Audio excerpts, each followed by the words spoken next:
एक बार फिर से खाकी वर्दी बदनाम हुई है। एक बार फिर से वर्दी वाले ने अपराध किया है। एक बार फिर से जिसे जिम्मेदारी है लोगों की सुरक्षा करने की, उसी ने असुरक्षित कर दिया है एक महिला को, एक लड़की को। एक बार फिर से उत्तर प्रदेश की खाकी वर्दी पर प्रश्न चिन्ह लगा है। उत्तर प्रदेश में एक जगह है पीलीभीत, वहां से यह मामला आया है और इस प्रकरण ने फिर से सोचने पर मजबूर कर दिया है कि यूं ही किसी पर भरोसा नहीं करना है। इस मामले में एक दरोगा है और पुलिस का दरोगा है। उसने एक लड़की को भ्रमित किया है और उसके साथ दुष्कर्म किया है, उसको झांसा दिया है और लड़की इधर उधर भटकी है एफआईआर के लिए। तब फिर वहाँ के जो एसपी साहब हैं, उनके संज्ञान में यह मामला जाता है, तब कहीं जाकर के एफआईआर दर्ज हो पाती है। वह दरोगा उस लड़की को शादी का झांसा दे करके कभी होटल में बुलाता है, कभी किसी घर में बुलाता है, कभी गाड़ी में दुष्कर्म करता है। और अंतिम बार जब वह ऐसा कुछ कर रहा होता है तब उस दरोगा के शब्द होते हैं सॉरी। तब फिर आपको जानने की जिज्ञासा हो गई होगी कि ऐसा क्या। तब फिर मैं बताता हूं। जब यह मामला वहां के आईपीएस अधिकारियों तक पहुंचता है तब उनके होश उड़ जाते हैं। यह मामला है गजरौला थाने का, जहां पर तैनात है एक दरोगा।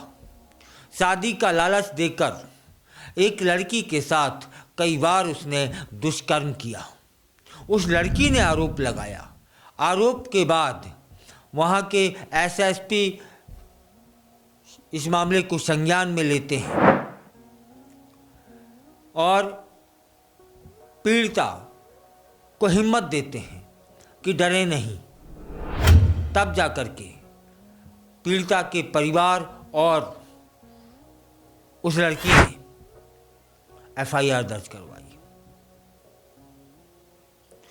और यह भी लिखा कि वह अकेला दरोगा धमकाता नहीं था, उसके साथ में जो कांस्टेबल थे, उसके जो सहयोगी थे, वह भी उसे धमकाते थे और किसी झूठे मामले में फंसाने की धमकी देते थे।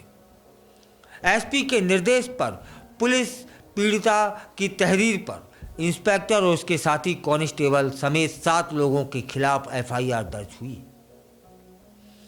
बागपत जिले की एक लड़की युवती गजरौला थाने में दी गई तहरीर में बताती है कि वह पिछले कुछ समय से गुरुग्राम हरियाणा में रह रही थी।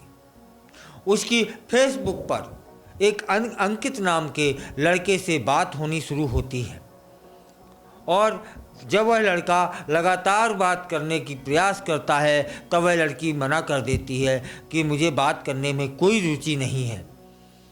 इसके बाद वह लड़का फिर भी नहीं मानता है और यह कहता है कि जहाँ की तुम रहने वाली हो वहीं का मैं रहने वाला हूँ और मैं दरोगा हूँ। तब फिर धीरे धीरे करके बातचीत शुरू होती है। पुलिस में सब इंस्पेक्टर के पद पर यह कार्यरत था। पीलीभीत जिले के गजरौला थाने में तैनात है। एक दिन उस लड़की से यह इंस्पेक्टर बोलता है कि मैं तुमसे शादी करना चाहता हूँ, तुम शादी की बात करने के लिए मुझसे मिलने के लिए आओ। वह लड़की 23 जून 24 को साकेत मेट्रो स्टेशन जो कि दिल्ली में है पहुंचती है, क्योंकि इसी दरोगा ने उसी स्थान पर इस लड़की को बुलाया था। वहां से वह दरोगा अपने साथ ले जाता है कि चलो आगे चल कर के किसी अच्छी जगह पर बैठेंगे, चाय पानी पिएंगे, कुछ खाएंगे, कुछ पिएंगे और आगे की बात करेंगे कि कैसे शादी करेंगे, कब शादी करेंगे, डेट फिक्स करेंगे। ठीक है। उसी बीच क्या होता है, यह दरोगा उस युवती को एक कोल्ड ड्रिंक देता है कि और स्वयं भी पीता है, लेकिन चालाकी से वह कोल्ड ड्रिंक 2 होती हैं और जिसमें नशीला पदार्थ होता है, वह कोल्ड ड्रिंक उस लड़की को दे दी जाती है और स्वयं ऐसे ही पी जाता है। जब उस लड़की ने दरोगा को कोल्ड ड्रिंक पीते हुए देखा तो उसे संदेह तनिक भी ना हुआ और स्वयं भी वह कोल्ड ड्रिंक पी जाती है। कोल्ड ड्रिंक पीने के बाद क्या होता है उसे कुछ नहीं पता, बस इतना पता है कि कई घंटे बाद उसे होश आया। होश आने के बाद वह देखती है कि उसके शरीर पर जो कपड़े थे वे कपड़े नहीं हैं और पेट के इर्द गिर्द के स्थान पर उसे पीड़ा हो रही है, उसे दर्द हो रहा है। तब उसे समझने में देर नहीं लगी कि इस दरोगा ने उसके साथ दुष्कर्म किया है। वह शिकायत करती है और गुस्सा होती है। तब वह दरोगा उसे समझाता है, बुझाता है और शादी की बात कहकर चला जाता है। इसके बाद अंकित नाम का यह दरोगा कहता है कि आर्य समाज में शादी करेंगे। लड़की के अंदर उसके प्रति और विश्वास जागता है और जब जब वह दरोगा उसे बुलाता वह जाती, हर बार लुटते पिटते आ जाती।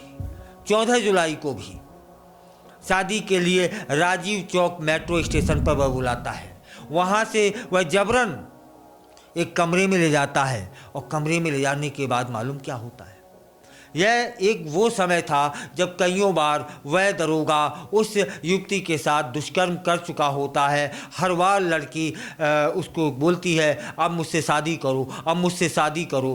तब दरोगा यह समझने लगता है कि यह अब तो गले ही पड़ गई है, अब ये पीछा न छोड़ेगी। तब ये अंतिम समय की बातें हैं कि जुलाई का महीना था, 14 तारीख थी।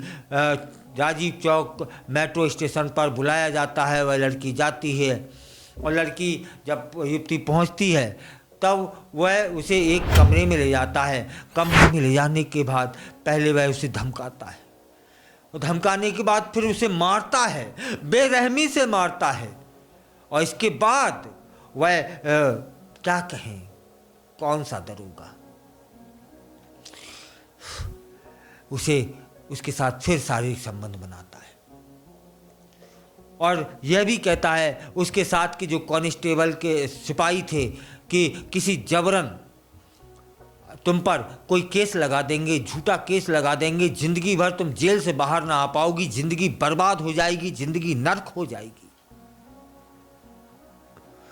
और जब उसने अंतिम बार उसका शारीरिक शोषण किया है ना, तब फिर जब वो चलता है तब उसके आखिरी शब्द थे सॉरी,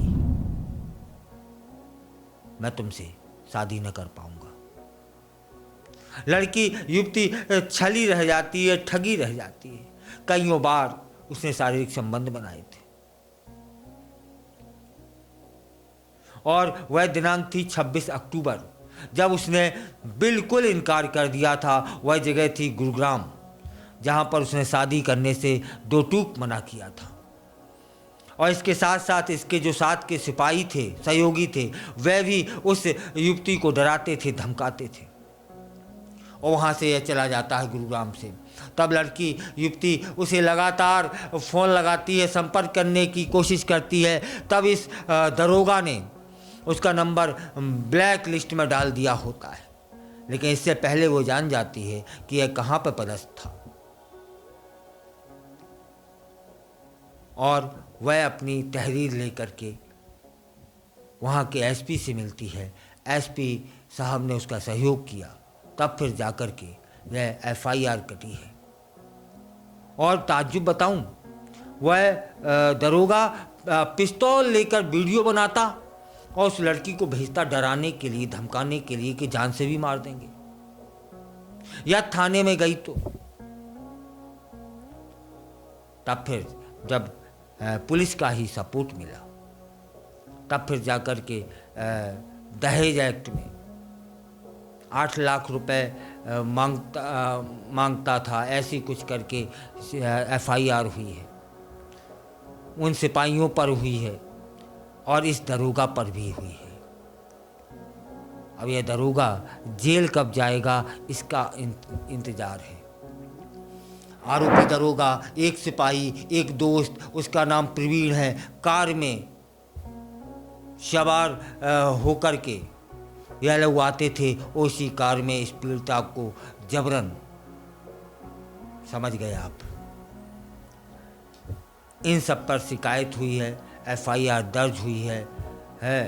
अब इंतज़ार है उस लड़की को भी, उस युवती को भी जिसका सब कुछ खत्म हो चुका है, कि यह अंकित नाम का जो दरोगा है, बागपत निवासी एक अनुज हैं। अंकित की माँ पिंकू है, उसके दोस्त का नाम प्रवीण है, एक सिपाही और है। 2 और अज्ञात लोगों के खिलाफ FIR दर्ज हुई है और यह लोग कब जेल की सलाखों के पीछे होंगे इसका इंतज़ार उस युवती को भी है और इसका इंतज़ार हमें और आपको भी है। अपराध उस समय बढ़ जाता है जब जो उसको जिम्मेदारी हो सुरक्षा करने की, और वही इंसान किसी को असुरक्षित कर दे, झांसे में लेकर के किसी का शारीरिक शोषण करे, फरेब करे, तब यह अपराध दोगुना हो जाता है।